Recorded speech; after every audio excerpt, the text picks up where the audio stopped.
emotion. When I say mother, there's emotion. If I talk about your older brother, your older sister, there's emotion associated with that. Your younger brother, your younger sister. If I talk about your son, I talk about your daughter. I mean, words that refer to family are supposed to be emotionally, they're not emotionally neutral terms. They're very, very emotional, which means one of the worst things you can do, one of the worst lies that you can tell yourself when it comes to family is simply this lie.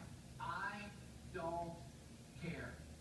I don't care. I haven't talked to my father in years. I don't care. My mom dropped out of our family when I was 15 years old. I don't care. My older brother embarrassed the family, stole from my parents. I don't care. My little sister, I'm not sure where she is. I don't care. My mom ran off and married that guy. I don't care. My son, I don't know what I did wrong. I treated him like I did all the rest of my kids. I just don't care. And yet as a pastor who spent lots of time with lots of people, I've run into a lot of people. Black people wear suits to church and stuff. But I've noticed all these white men. I used to care, but I got tired of caring. I used to care, but it wore me out caring. I used to care, but it was so emotionally complicated. I've decided when it comes to him, when it comes to her, You should have heard when his daddy had some kind of a special. You can tell yourself when it comes to members of your family, especially when it comes to your father, and right after your father would come your mother, and right after that would come your older son, or excuse me, your older brother or your older sister, and especially maybe when it comes. How'd you find him? I don't meet many parents who say when it comes to their children they don't care. But I've talked to lots of people when it comes to their father and their mother and their father in particular who say, you know what, Andy, I don't want to talk about it. When it comes to him, when it comes to her, I just don't care. His daddy comes on a lot. You need to understand this. You were born to care. And if you don't care, there's something wrong with you. And you say, no. Let me tell you my sad story. There's something wrong with him, to which I would probably second that and say, amen, there is something wrong with him. But you were born and created to care. And here's the problem. And you know this. That you can say you don't care, and you can run, you can turn your back on. You should see all the advertisements that Joel Osteen has for different programs and stuff where he's going to be.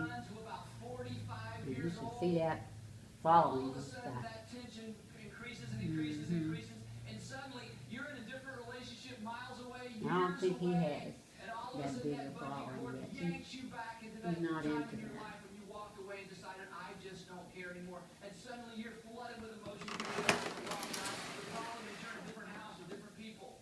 And you're angry. And you're frustrated. And your perfectionistic tendencies are out of control. And you're drinking too much, and you're medicating too much, and your husband or your wife or your kids look at you and say, what's wrong with you? And you look at them and say, I think you're what's wrong with me. But in your He started out young. But Bobby Schuller, he's a pastor too. They don't have a lot of, fanciness in a big crowd. They're all into this money thing. And everybody that goes to church, I found out a long time ago, is not Christian. Winning Walk. David Jeremiah, he's good too. I like him.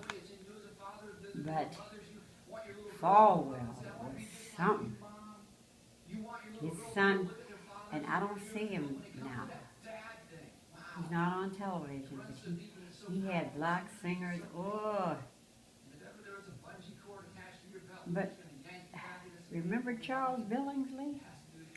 He was a good singer. And I don't know, because that money gets to them. And they just, they gotta realize where they get this talent from.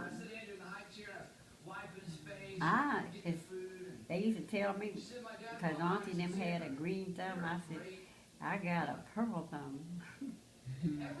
I couldn't take care of plants, but I learned how to put them egg shells in water.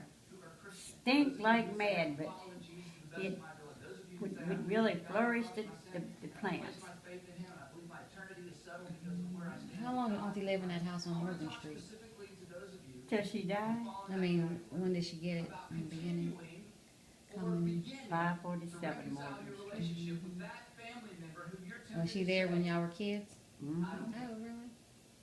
Auntie had a talent, a natural talent. Like Auntie enclosed the back porch. She used to work for the Board of Education, and she had desks, old desks and things that like we used to sit in. And she built a barbecue pit, and she built a shelter down below the porch in the back. Because Aunt Glover lived there, and Aunt Alma, and they got it. They were enemies. Ugh. Aunt Alma hated me. And I didn't know my daddy was sick. But I remember so much stuff that happened. I lived different places. I'd go in, and I remember them chins and stuff. Oh. My mother was weak.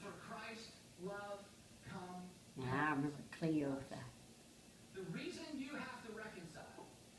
one of them trifling black men.